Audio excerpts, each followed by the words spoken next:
આ વર્ષે દુર્લભ સંયોગમાં ઉજવાશે મહાશિવરાત્રિએ એક દિવસના વ્રતનું અનેક ગણું ફળ મળશે।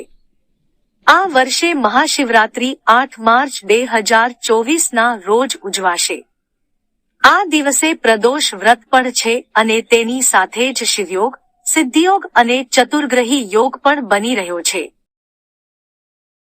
આ દિવસે કેટલાક સરળ ઉપાય કરવાથી જીવનની દરેક સમસ્યા દૂર થઈ શકે છે।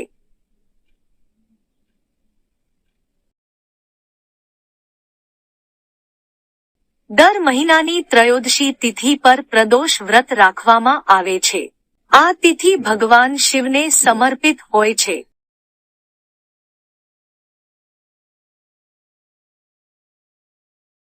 જ્યારે ફાગણ મહિનામાં કૃષ્ણ પક્ષની ચતુર્દશી તિથિ પર મહાશિવરાત્રિનો પર્વ ઉજવાય છે। આ દિવસે ભગવાન શિવ અને માતા પાર્વતીના લગ્ન થયા હતા। આ તિથિ એટલી મહત્વપૂર્ણ હોય છે કે દર મહિનાના કૃષ્ણ પક્ષની ચતુર્દશીએ માસિક શિવરાત્રી તરીકે ઉજવવામાં આવે છે। ત્યારે આ વર્ષે મહાશિવરાત્રિનો પર્વ ખૂબ જ ખાસ રહેવાનો છે, કારણ કે આ દિવસે પ્રદોષ વ્રત પણ હશે। એટલે કે આ વર્ષ મહાશિવરાત્રિનું વ્રત કરનાર વ્યક્તિને પ્રદોષ વ્રત કર્યાનું ફળ પણ મળશે।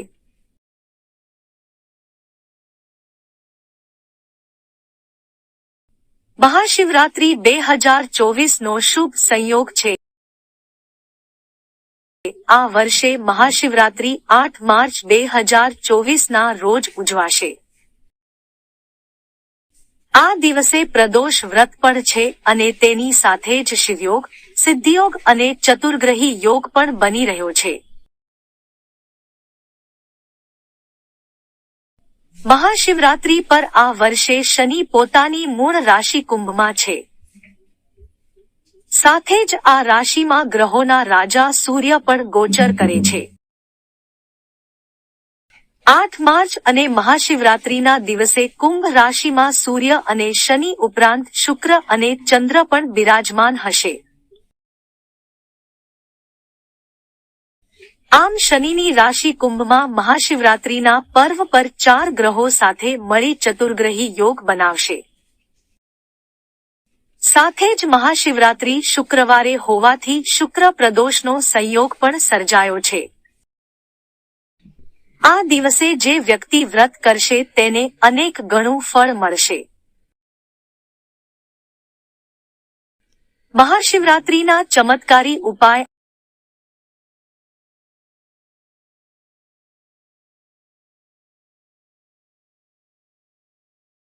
આર્થિક સમૃદ્ધિ માટે મહાશિવરાત્રિના દિવસે શુક્ર પ્રદોષ વ્રત પણ છે, તેથી આ દિવસે ભગવાન શિવ અને માતા પાર્વતીની સાથે માતા લક્ષ્મીની પૂજા પણ કરવી।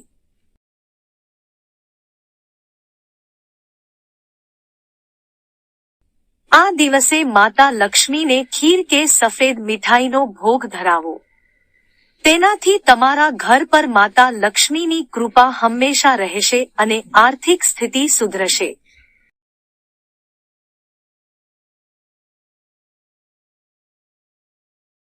શત્રુ મુક્તિ માટે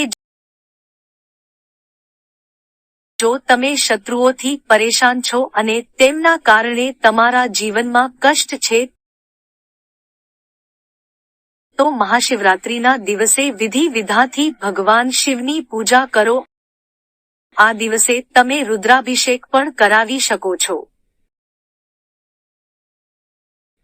આ દિવસે વ્રત કરવાથી જીવનની બાધા અને કષ્ટ દૂર થાય છે।